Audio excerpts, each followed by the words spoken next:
உறவுகளுக்கு அன்பு வணக்கம். ஒரு பழைய பாடல் ஞாபகம் வந்தது. நினைக்க தெரிந்த மனமே உனக்கு மறக்க தெரியாத. வாழ்க்கையில் சில விஷயங்களை இலகுவில் மறக்க முடியாது, மறக்கவும் கூடாது. ஆனால் காலத்தின் தேவை கருதி யதார்த்தத்தோடு ஒன்றி போக வேண்டிய ஒரு கட்டாய சூழ்நிலை காரணமாக எங்களுடைய வலிகளையும் அவமானங்களையும் நாங்கள் பட்ட வேதனைகளையும் மனதில் ஒருபுறம் நிறுத்தி கொண்டு சகித்து கொண்டு வாழ பழகலாம். இவ்வாறு சகித்து கொண்டு வாழ பழகுங்கள் என்று தானா தமிழர் தரப்புக்கு தற்போதைய என்பிபி அரசாக இருக்கட்டும், இந்த சர்வதேசமாக இருக்கட்டும், சிங்கள மக்களாக இருக்கட்டும், தமிழ் மக்களுடைய பிரதிநிதிகளாக இருக்கட்டும் இவர்கள் கூற வருவது என்னென்னு சொன்னால், 1983 ஜூலையிலே நாங்கள் பட்ட வலிகளையும் வேதனைகளையும் கூட 42 வருடங்கள் தாண்டியும் எங்களால் மறக்க முடியாமல் இருக்கின்றது. அந்த மறக்க முடியாமல் இருப்பதற்கான காரணம் என்னவென்று சொன்னால், அது எங்களுக்குள் இருக்கின்ற அந்த வைராகியம் என்ற விஷயம் அல்ல. 2024 2025 அடுத்த வருடம் வருகின்ற 2026 தமிழர்கள் மீதான அடக்குமுறை என்பது நடந்து கொண்டுதான் இருக்கின்றது. இதனால் தான் இந்த நாங்கள் பட்ட அந்த கஷ்டங்களை எங்களால் மறக்க முடியாது என்று நான் கூற வருவது. ஆனால் சகித்து கொண்டு வாழ பழகலாம். எப்பொழுது? அதற்கான விடை தற்பொழுது ஆளுகின்ற இந்த என்பிபி அரசாங்க இருக்கட்டும், இனி வருகின்ற இலங்கையை ஆளப்போகின்ற எந்த ஒரு பேரினவாத கட்சியாக இருக்கட்டும், அவர்களது கையில் தான் இருக்கின்றது. இந்த காணொலியின் இறுதியிலே நான் அதை கூறுகின்றேன். தொடர்ந்து இணைந்திருங்கள். இது சந்திரன் ரிவீல்ஸ். நான் உங்கள் சந்திரன்.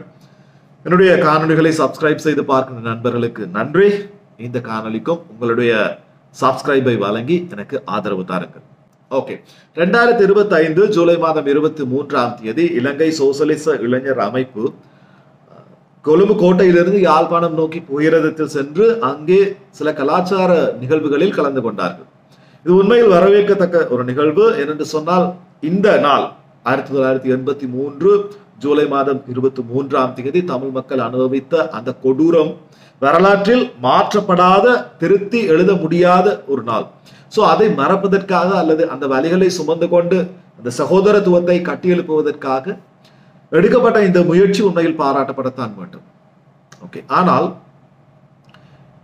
தமிழ் மக்களாக நாங்கள் இந்த சகோதரத்துவத்தை எந்த ஒரு மனநிலையில் ஏற்றுக்கொள்ளலாம் என்பதுதான் இந்த வீடியோவின் முக்கியமான நோக்கம். அதை இரண்டாவது பாதியிலே சொல்கின்றேன். முதல் பாதியிலே 1983 ஜூலை மாதம் 23ஆம் தேதி உண்மையில் என்ன நடந்தது, அதற்கு காரணமாக இருந்தவர்கள் யார், தற்பொழுது ஆள்கின்ற என்பிபி அரசுக்கும் இந்த ஜூலை கலவரத்திற்கும் ஏதாவது தொடர்பு இருக்கின்றதா என்ற சில விஷயங்களை சுருக்கமாக பேசிவிடுவோம்.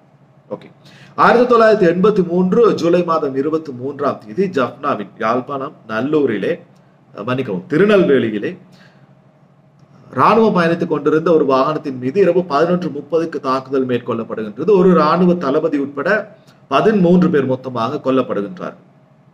மறுநாள் பலாலியிலே 51 பொதுமக்கள் ராணுவத்தினரால் சுட்டு கொல்லப்படுகின்றார்கள். இந்த சம்பவங்கள் இவ்வாறு முடிவடைந்த பொழுது இந்த இறந்த ராணுவ வீரர்களுடைய உடல்களை கொழும்பு பொருளை பொதுமையானத்தில் அடக்கம் செய்வதென்ற ஒரு தீர்மானம் மேற்கொள்ளப்படுகின்றது. அங்கு இந்த உடல்கள் வருவதற்கு சற்று தாமதம் ஆகின்றது. சோ அங்கே கூடியிருந்த சுமார் 8000 முதல் 10,000 வரையான சிங்கள மக்களினால், அதாவது இந்த உடல்களை கொண்டு வருவதற்கும் ஏதோ ஒரு பிரச்சனை நடக்கின்றது தமிழ் பிரதேசத்தில் என்ற ஒரு எண்ணத்தோடு, என்ற ஒரு மனநிலையோடு தான் ஆரம்பத்தில் இந்த பதற்றம் தொடங்குகின்றது. உண்மையில் அங்கிருந்த போலீசோடும் இராணுவத்தோடும் தான் இந்த பதட்டம் ஆரம்பிக்கின்றது. ஆரம்பித்து ஒருவாறாக உடல்கள் எல்லாம் வந்து அடக்க அந்த பூமிதான நிகழ்வுகள் நடந்து முடிந்த பிறகு இரவு 9:30-10 மணி ஆகும் பொழுது இந்த கூட்டம் கலைந்து செல்லும் பொழுது பொரல்ல தெமட்டகொட மரதான பகுதியில் உள்ள அனைத்து தமிழர் பிரதேசங்களில் இருக்கின்ற அதாவது தமிழர்களுடைய கடைகள், சொத்துக்கள் சேதமாக்கப்பட்டு கொண்டு இந்த கூட்டம் செல்கின்றது. மறுநாள் 25ஆம் தேதி அவசர கூட்டம் கூடுகின்றது ஜனாதிபதி ஜெயார் தலைமையிலே. அதாவது நாட்டின் பாதுகாப்பை உறுதி செய்வதற்காக. அந்த பாதுகாப்பை உறுதி செய்யப்படும் கூட்டம் இங்கே பாராளுமன்றத்தில் நடந்து கொண்டிருக்கும் பொழுது கம்பஹாவை பிரதிநிதித்துவப்படுத்திய ஐக்கிய தேசிய கட்சியின் பாராளுமன்ற உறுப்பினர் சிறில் மேத்யூ என்பவரினால் அதாவது தமிழர் பிரதேசத்தில் முக்கியமாக கொழும்பிலே தமிழர்கள் வாழ்ந்த அந்த பகுதியிலே வாக்காளர் அட்டையை கையில் வைத்துக் கொண்டு அதில் உள்ள விவரங்களை தேடி தேடி ஒவ்வொரு வீடு வீடாக சென்று தமிழர்கள் தாக்கப்படுகின்றார்கள், கொல்லப்படுகின்றார்கள். சிறுவர்கள், கர்ப்பிணி தாய்மார் என்ற எந்த வித்தியாசமும் இன்றி எண்ணிலடங்காத உயிர்களை பலியெடுத்து இந்த கலவரம் நிறைவுக்கு வந்தது. தமிழ் மக்கள் மீது எப்பொழுதெல்லாம் கலவரங்கள் அல்லது இந்த பிரச்சனைகள் தூண்டிவிடப்பட்டதோ அப்பொழுதெல்லாம் பின்னணியில் இருந்தது யுஎன்பி அரசாங்கம், ஐக்கிய தேசிய கட்சி என்று கூற வேண்டிய ஒரு சூழ்நிலை தான் இருக்கின்றது. காரணம் என்னவென்று சொன்னால் சில உதாரணங்களை கூறுகின்றேன். தந்தை செல்வா பண்டாரநாயக்க ஒப்பந்தம் கொண்டு வரப்பட்டு அதிலே வடக்கு மற்றும் கிழக்கு பகுதியிலே, கிழக்கு மாகாணங்களில் தமிழ் மொழிக்கான முன்னுரிமை என்ற ஒரு விஷயம் சேர்க்கப்பட்டதும் அதை சிங்கள மக்கள் மத்தியிலே தவறாக திரும்புபடுத்தி 1958 தமிழருக்கு எதிரான கலவரத்தை தூண்டியது முக்கிய காரணமாக இருந்தது யுஎன்பி அரசாங்கம் தான். பிறகு 1978 ஒரு தேர்தலை சந்திக்கும் பொழுதும் பெரும்பான்மையின வாக்குகளை பெற்றுக் கொள்வதற்காக மீண்டும் பிரச்சனையை தூண்டியது ஜேஆர் அரசாங்கம் தான். 1983 இதே நிலைமை தான்.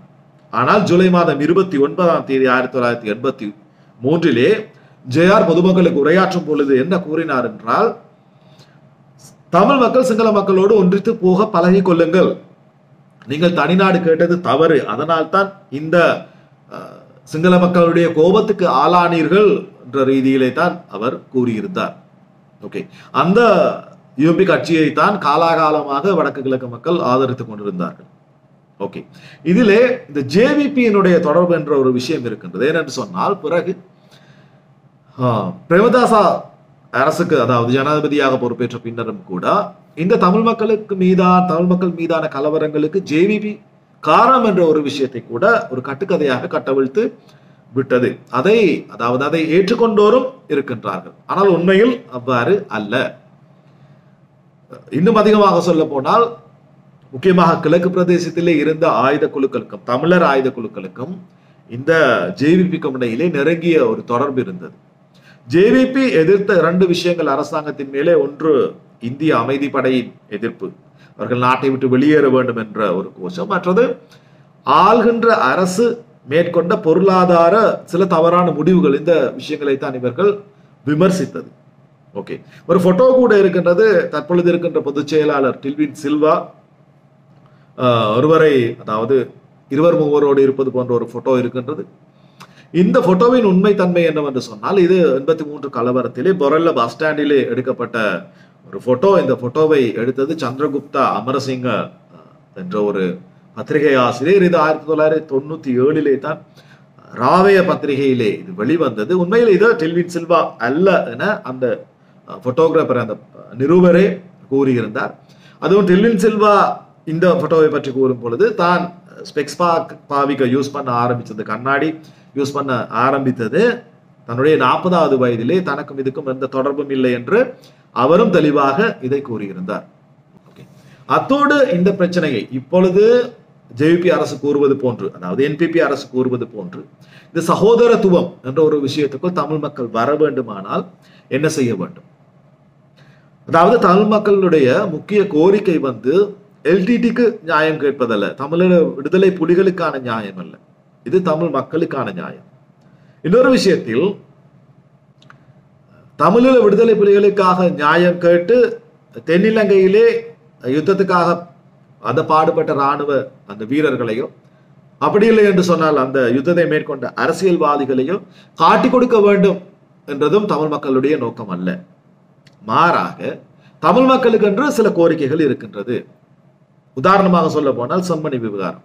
இந்த செம்மணி விவகாரத்திலே நாங்கள் கேட்பது, ஒன்றுமே தெரியாத பச்சை குழந்தைகள் கூட கொல்லப்பட்டு புதைக்கப்பட்டிருக்கின்றது. இதற்கான நீதியைத்தான் நாங்கள் கேட்போம். தற்பொழுது அரசியல் கைதிகள் என்ற பெயரிலே இருக்கிறவர்களுக்கான நீதியினைத்தான் தமிழ் மக்கள் கேட்கிறார்கள். காணாமல் ஆக்கப்பட்டோருக்கான நீதியினைத்தான் தமிழ் மக்கள் கேட்கிறார்கள். ஆனால் நீங்கள் ஆட்சிக்கு வந்தும் இன்னும் கூட தையிட்டி விகாரையாக இருக்கட்டும், குருந்தூர் மலை விகாரையாக இருக்கட்டும், வெடுக்குநாரி விவகாரமாக இருக்கட்டும், தொல்பொருளில் என்று நடக்கின்ற அந்த அத்துமீறிய குடியேற்றம் அடக்குமுறைக்கு என்பிபி அரசும் இன்னும் இப்பொழுதும் துணை போய்கொண்டு தான் இருக்கின்றது. சோ அடிப்படையாக நான் கூறிய இந்த இறுதியில் கூறிய இந்த விஷயங்களை அட்லீஸ்ட் என்பிபி அரசாவது தமிழ் மக்களுக்கு மாற்றி கொடுக்குமானால் நிச்சயமாக இந்த சகோதரத்துவம் என்ற விஷயத்தை நாங்களும் மனதார ஏற்றுக்கொள்வோம்.